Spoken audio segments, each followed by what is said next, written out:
Ini yang sekarang terjadi di Rafah. Assalamualaikum teman-teman cerita Untungs.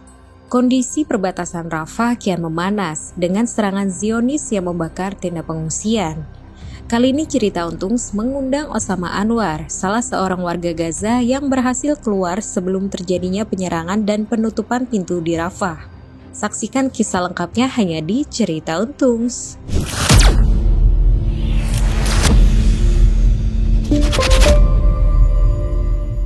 Assalamualaikum warahmatullahi wabarakatuh. Apa kabar teman-teman semuanya? Kembali ke cerita Untung dan sekarang kita akan ngobrol ya mengenai update kondisi terakhir saudara kita yang ada di Rafah, ada di Gaza tentunya juga. Dan memang untuk mencapai atau juga masuk ke daerah sana untuk melihat langsung aksesnya sulit gitu ya. Dan tentunya juga kita hanya dapat mungkin serpihan-serpihan berita gitu yang kemudian didapatkan dari orang Gaza yang kemudian mengupload atau juga mengirimkan ke kolega mereka untuk dipost di sosial media. Nah sekarang alhamdulillah kita telah bersama ini asli info A1 karena beliau ini adalah orang Gaza dan berapa kali kami sudah juga ibaratnya kontak di sosial media dan bahkan beliau ini adalah salah satu yang pejuang bantuan gitu untuk teman-teman semuanya. Untuk orang Indonesia mengirimkan bantuan, beliau juga termasuk yang ikut mengirimkan, distribusiin gitu ya. Karena semua warga Gaza sekarang adalah pejuang kemanusiaan. Kita langsung akan ketemu dengan saudara kita Osama. Assalamualaikum warahmatullahi wabarakatuh. Waalaikumsalam warahmatullahi wabarakatuh. Masya Allah. Masya Allah. Ini bukan kayak orang Palestina sebenarnya. Udah bisa bahasa Indonesia nih. Masya Allah. Sebelum dimulai nih Osama. Kamu kok bisa bahasa Indonesia? Gimana ceritanya? Kok bisa diskusi juga gampang. Antum juga kayaknya kayak udah kayak orang Indonesia kalau orang nggak tahu dia antum kan orang Indonesia. Iya, ini saya pernah tinggal di Indonesia 1 tahun setengah atau 1 tahun 4 bulan Di tahun 2021. COVID itu ya? Iya betul. Sampai 2022. Iya. Dari April tahun 2021 sampai Agustus 2022. Setelah itu pulang lagi ke balik Gaza. ke Gaza, ya betul. Jadi ketika kejadian tanggal 7 Oktober, antum tuh lagi di dalam Gaza? Betul. Saya di Gaza. Tiba-tiba kita bangun tidur seperti yang tidak biasa. Kenapa? Karena ada suara yang keras. Kita tidak tahu apa yang terjadi. Tiba-tiba ada suara yang keras. Semuanya bangun tidur. Waktu itu kita mungkin mau siap-siap untuk pergi ke university, ke sekolah, ke kerja.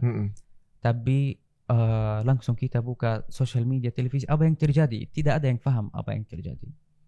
Terus, di hari itu nggak ada yang paham yang terjadi? Tidak ada yang paham sama sekali. Tidak ada yang tahu ada yang terjadi misalkan hari 7 Oktober. Nah, antum tahunya kapan? Ternyata terjadi penyerangan dan gimana? Antum tahunya kapan? Berapa hari setelahnya?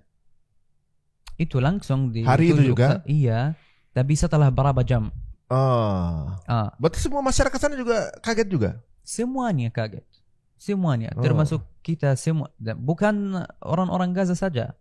Karena orang-orang Gaza udah terbiasa mungkin sedikit. Tidak mau bilang udah terbiasa sama perang, tapi pernah banyak perang. Saya sendiri pernah lihat 6 perang di depan mata saya. Dari anak kecil, iya. Dari anak kecil sampai sekarang. Jadi, semua orang Gaza tahu, semua orang yang di luar Gaza butuh tahu apa yang terjadi di Gaza. Jadi semuanya kalau lihat roket, pesawat, Zionis atau yang lain langsung rekam, posting di social media. Jadi semua orang-orang Arab atau semua orang di social media udah tahu dari jam 5 pagi ada sesuatu yang besar yang terjadi di Gaza, tapi tidak ada yang paham. Sampai jam mungkin 8-9 pagi kita lihat di televisi ada orang atas nama perjuangan tentara Palestina yang bilang misalkan ke kami hari ini seperti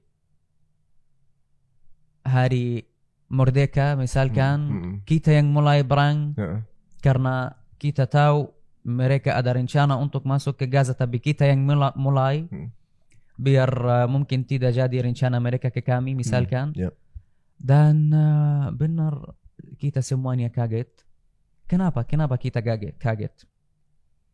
Tiba-tiba lebih dari 1,000 atau 1,500 roket dari kami tentara Palestina ke tempat yang ada di dalamnya Zionis. Kita pikir ada yang terjadi sebelumnya. Kenapa kita yang mulai? Yani yang terbiasa bukan kita yang mulai, mereka di setiap perang. Tapi di perang ini kita yang mulai. Jam 8 atau 9 pagi udah kita tahu kita yang mulai karena mereka ada rencana untuk masuk ke Gaza. Tanggal besokannya ya? Mereka ada rencana untuk masuk ke Gaza, jadi kita yang mulai. Dan benar, waktu itu semua warga Gaza, semua warga Palestina senang sekali. Kenapa? Kita lihat tanah mereka, tanah Palestina mungkin udah mulai merdeka. Kita yang mulai, faham bagaimana? Kita misalkan ada jalur Gaza, di sebelah jalur Gaza ada beberapa kota yang kita tidak pernah masuk di dalamnya karena tidak ada orang-orang Palestina di dalamnya sama sekali. Kayak Asqalan, kayak banyak kota. Asqalan, Asdod, Beer Saba', Tel Aviv. Banyak kota-kota yang dekat kita tidak pernah orang Palestina masuk di dalamnya. Tapi tentara Palestina hari 7 Oktober udah masuk. Apa artinya? Begini. Kita udah misalkan mulai mimpi kita, ya Allah, mungkin pasti tahun ini Palestina akan merdeka. Mungkin kita yani banyak mimpi langsung saya misalkan kontak sama teman-teman, kontak sama guru-guru saya, apa yang terjadi? Pasti tidak ada yang faham sampai sekarang, tapi semua bahagia. Mungkin tentara kami mungkin udah bisa sampai ke Al-Masjid Al-Aqsa dan udah merdeka. Dan guru saya ambil waktu itu saya sedang ambil sanad dari guru saya, sanad membaca Al-Quran. Saya telepon sama guru saya, gimana? Kita ada hari ini misalkan akan ketemu atau bagaimana? Ada darurat hari ini, mungkin udah mulai perang, jadi mungkin kita tidak bisa ketemu sekarang.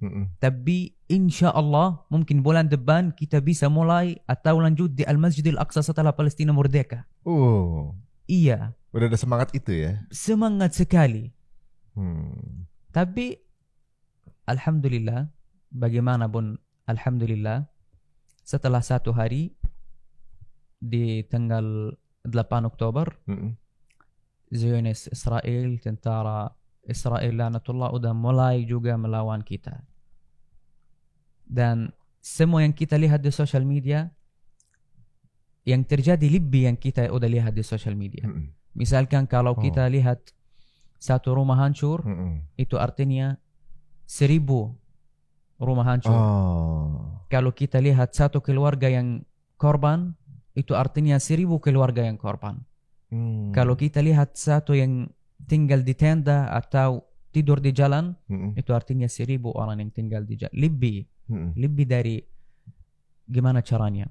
Di dalam jalur Gaza ada 2.500.000 orang. Ya, banyak juga ya. Jalur Gaza. Padat ya. Mungkin lebih dari 85% yang rumahnya hancur, yang tidak punya rumah, termasuk keluarga saya. Kita sekarang tidak punya rumah. Kita pernah tinggal di tenda, tinggal di jalan. Antum sih? Iya. Saya pernah tidur 1 malam di jalan di Gaza, di dalam perang ini.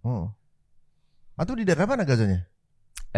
Saya dan keluarga besar saya di jalur di susah bahasa Indonesia ini.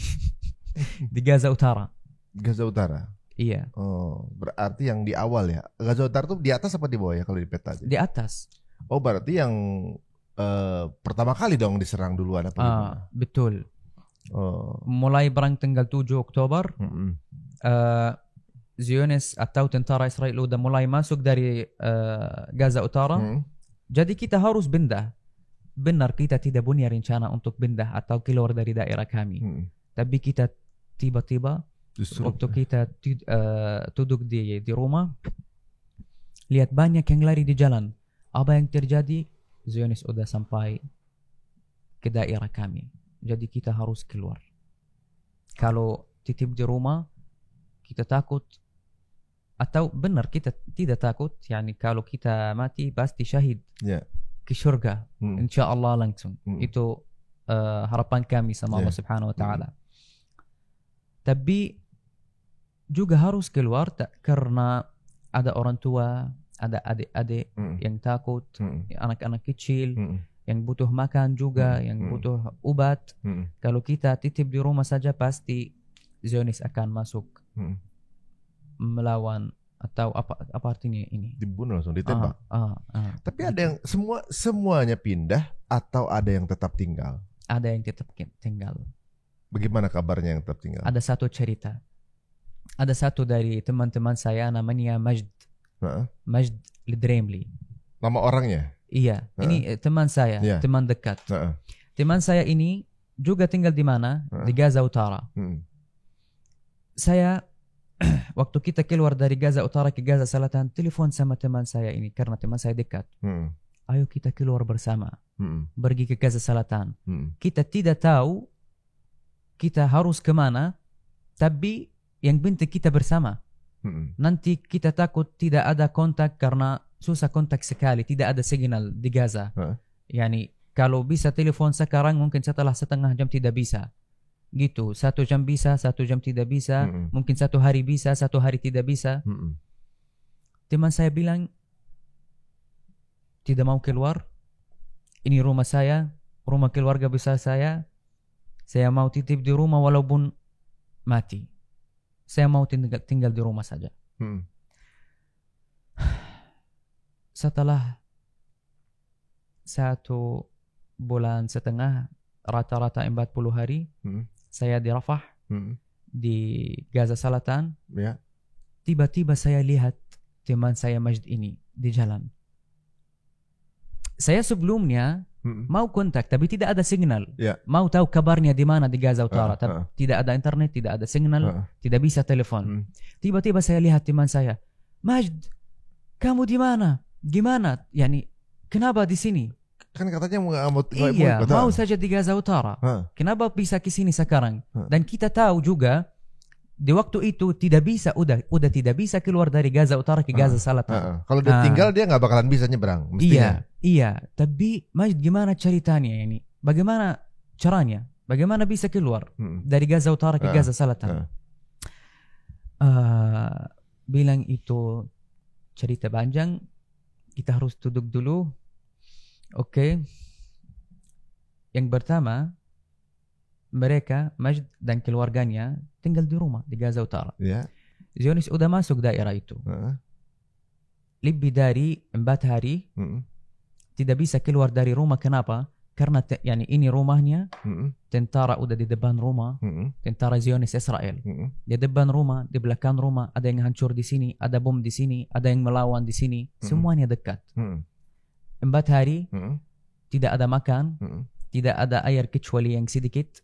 Jadi misalkan 1 orang 4 hari tidak bisa minum lebih dari ini. Karena nanti kalau habis nggak ada lagi persediaan. Betul. Jadi harus sedikit-sedikit. Kalau wudu juga begitu. Wudu 1 kali berhari karena tidak ada solusi yang lain. Terus tentara Zionis Israel laknatullah udah masuk ke rumah. Masuk rumah? Masuk rumah. Tidak ada yang korban, tapi semua laki-laki yang ada di rumah, termasuk teman saya Majd, Zionis udah bawa mereka ke yang namanya Banjara. Oh, Banjar. berapa orang? Banyak. Bukan Bukan cuma di situ aja. Iya, banyak. Yani seratusan. Terus apa yang terjadi setelah itu?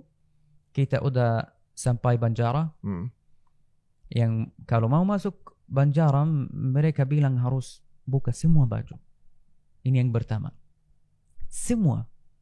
Tapi walaupun ada banyak, yani banyak orang Palestina di dalam Banjara, gak apa-apa, itu bukan masalah mereka. Harus buka baju semuanya. Banyak orang-orang, semuanya duduk, tidak ada tempat duduk pasti. Duduk di apa namanya? Langsung di lantai. Gitu. Dan tangan-tangan begini 24 jam. Di borgol. Begini 24 jam. Teman saya duduk di bandara 3 hari. Setiap hari ada tanya-tanya. Di penjara itu? Itu kalau mau buang air ke toilet itu bagaimana? Tidak bisa. Di situ jadinya? Di situ. Di penjara itu jadi bau banget dong? Pasti. Itu Banjara Zionis Israel yang lebih susah di dunia.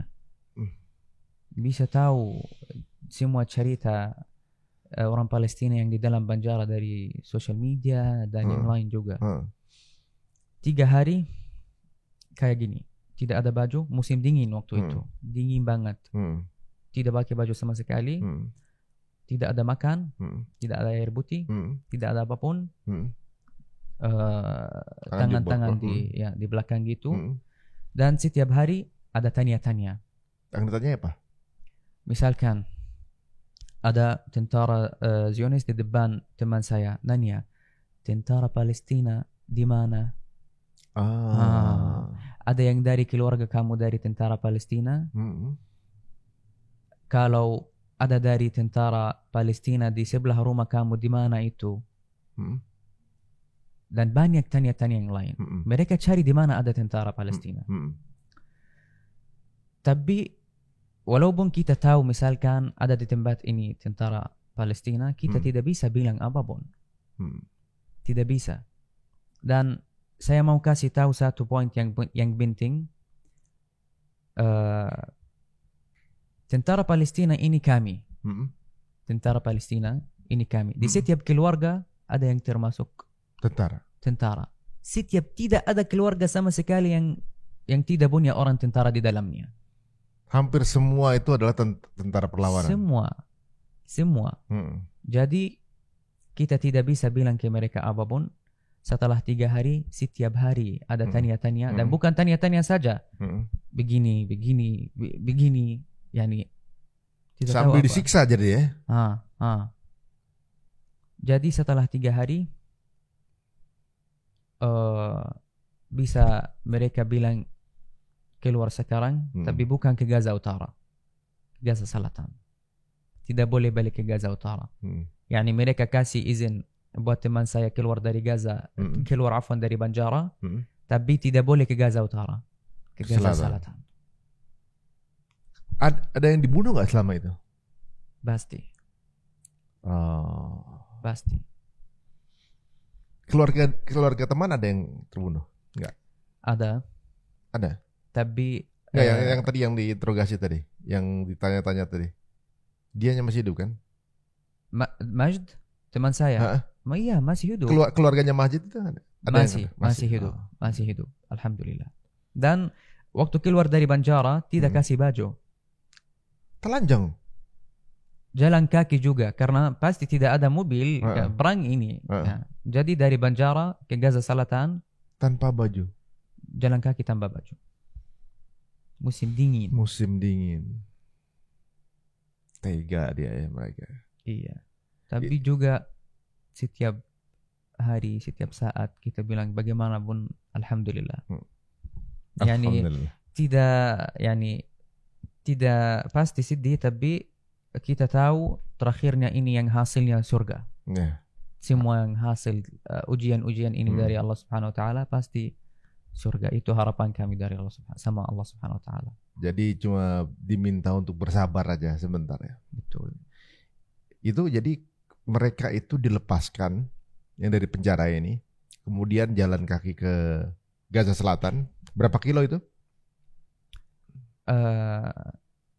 Tidak tahu berapa, tapi hampir 7 jam. 7 jam. Iya, karena kita juga, saya dan keluarga besar saya dan saudara saya, waktu kita keluar dari Gaza Utara ke Gaza Selatan, keluar jalan kaki juga. Lumayan 7 jam itu ya? Iya, dari lewat jalan namanya Salahuddin. Itu jalan Salahuddin dari Gaza Utara sampai Gaza Selatan, satu jalan. Tapi nggak ada penyerangan di situ ya? Ada banyak. Hah? Ada banyak juga? Banyak. Bagaimana bentuk penyerangannya?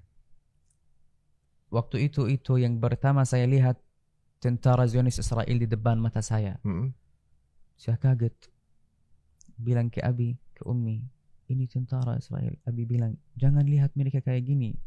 Harus jalan kaki yang harus kamu merasa misalkan yang mereka tidak ada.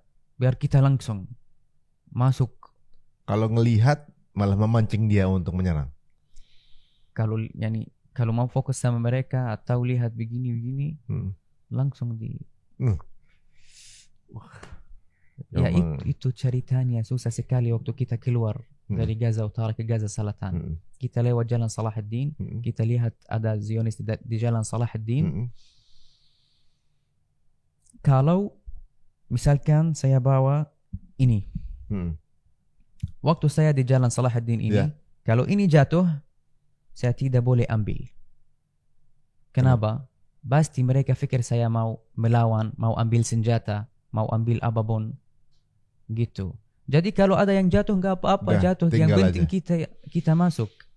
Dan saya lihat ada orang tua, umurnya lebih dari 70 tahun, yang jatuh karena capek.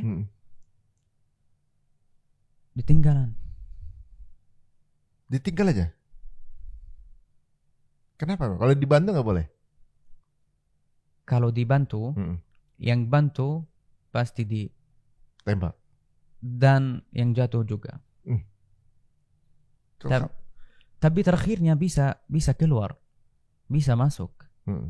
Bukan semuanya, bukan 100% bisa masuk, tapi pasti mungkin 90% bisa masuk. Tapi kamu pernah lihat korban langsung di depan mata? Bisa.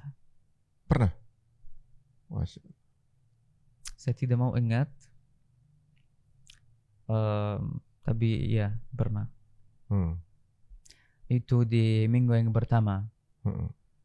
Di perang. Di minggu yang pertama di Oktober, bulan Oktober.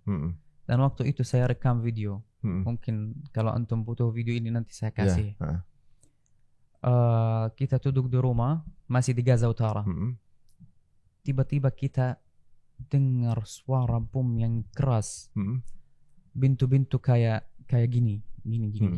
Dan ada yang jatuh, jendela jatuh juga. Dekat sekali. Di jalan yang ada rumah kita, satu jalan ada bom. Kalau ada bom, kita langsung keluar dari rumah. Kita mau yang pertama lihat bom ini di mana. Yang kedua kita mau membantu mereka yang pasti ada di dalamnya, orang-orang yang tinggal.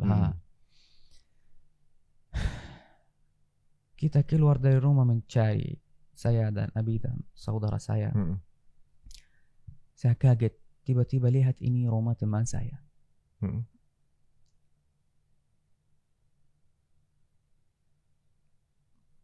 Mungkin tidak bisa sampaikan waktu itu saya merasa apa.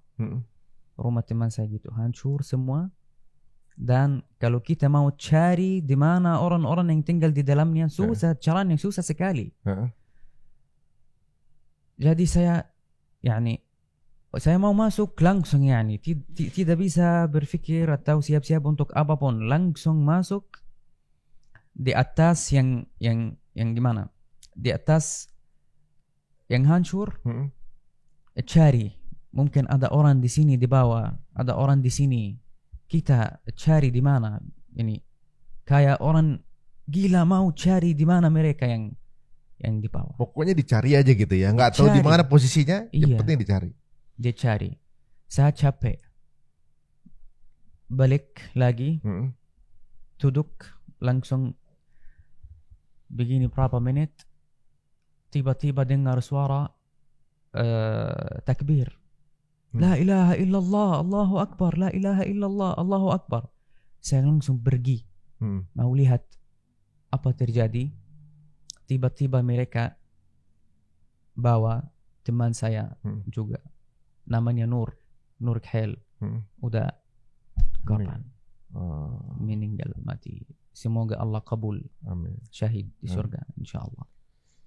Setiap ada terjadi bom, langsung menuju ke tempat lokasinya malah.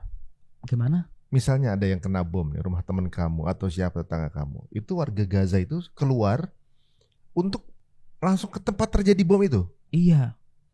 Mereka nggak takut kalau akan ada bom jatuh lagi situ. Kita tidak takut di Gaza. Tidak takut. Oh, malah buru-buru untuk membantu. Betul. Walaupun ada risiko bisa aja ada bom lagi. Pernah ada bom lagi. Dan langsung juga pergi lagi.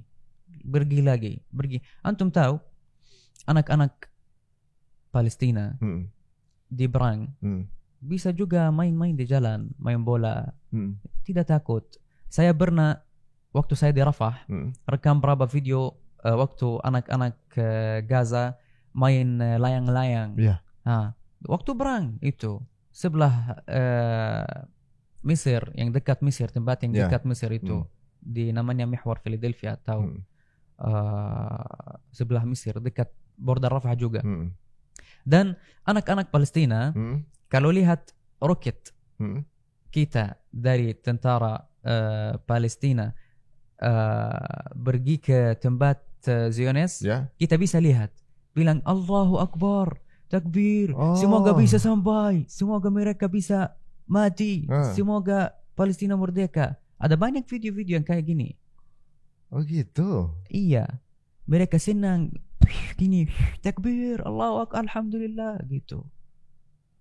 Oh, saya pikir takut, guys. Nggak taunya mereka tuh bisa tuh bermain-main di jalan gitu, nggak taunya.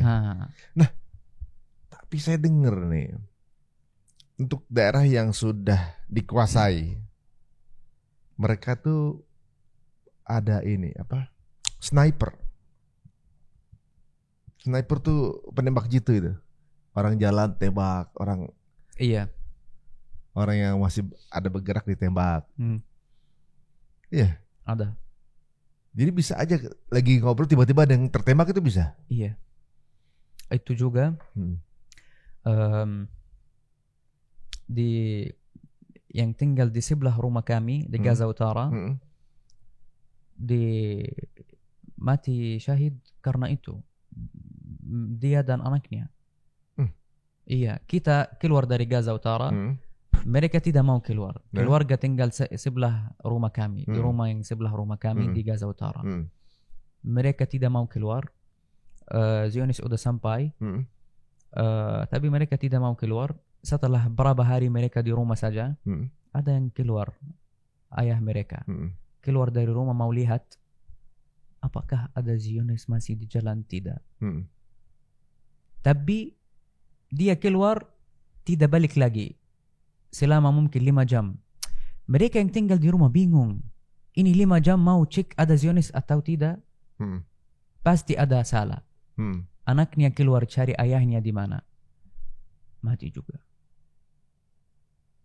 Jadi yang bapak itu keluar mati? Mati. Tidak tahu apa namanya yang sniper. Yang penembak jitu ya. Jadi ayahnya mati di jalan, anaknya keluar mati. Cari setelah 5 jam mati juga. Terus yang di rumah udah faham. Belum tahu apa yang terjadi tapi udah faham. Jadi tinggal di rumah lagi mungkin 2 hari tidak tahu apapun tentang ayah mereka dan anak mereka. Setelah 2 hari Zionis udah keluar dari daerah ini. ada dari keluarga mereka yang datang ke rumah mau lihat halnya bagaimana. Lihat ayah mereka di jalan dan anaknya di jalan mati. Itu gimana caranya dari, yani misalkan dari sini atau dari sini di kepala langsung. Sniper itu penembak jitu. Betul. Memang laknatullah ya. Kejam banget ya. Ada mereka ini kayak nggak punya ini ya. Seolah-olah bukan manusia ya. Bukan manusia ini. Pasti bukan manusia. Nah sekarang kan semua dari Gaza Utara itu dipaksa untuk turun ke daerah yang paling padat itu kan Rafah kan. Sekarang ini kan paling padat karena semuanya kan diminta ke situ tuh. Iya.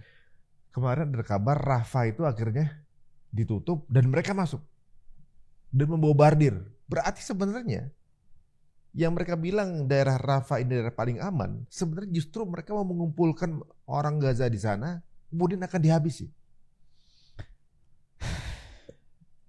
Ini kita tinggal di Gaza Utara udah pindah sampai 6 kali. Pindah, yani misalkan ini Gaza Utara, ini Gaza Selatan.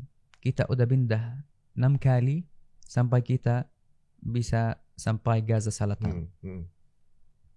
Di jalan pernah tidur di rumah teman, pernah tidur di rumah dari keluarga kami, pernah tidur di jalan, pernah tidur di sekolah, pernah tidur di tenda. Terakhirnya bisa sampai ke satu rumah kita bisa sewa di Rafah.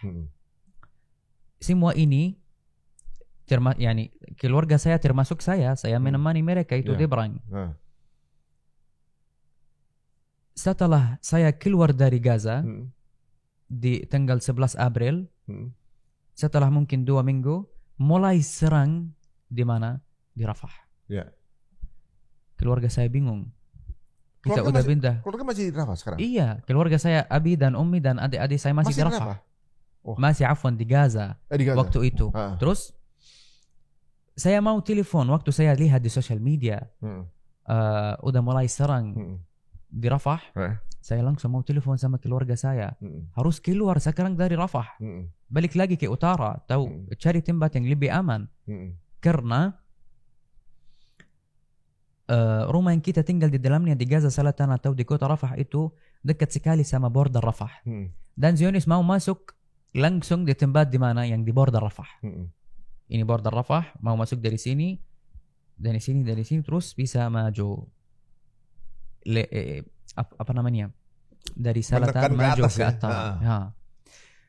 Terus tidak bisa telepon sama keluarga selama 5 hari. 5 hari dari waktu Zionis masuk kota Rafah, saya tidak tahu apapun tentang keluarga.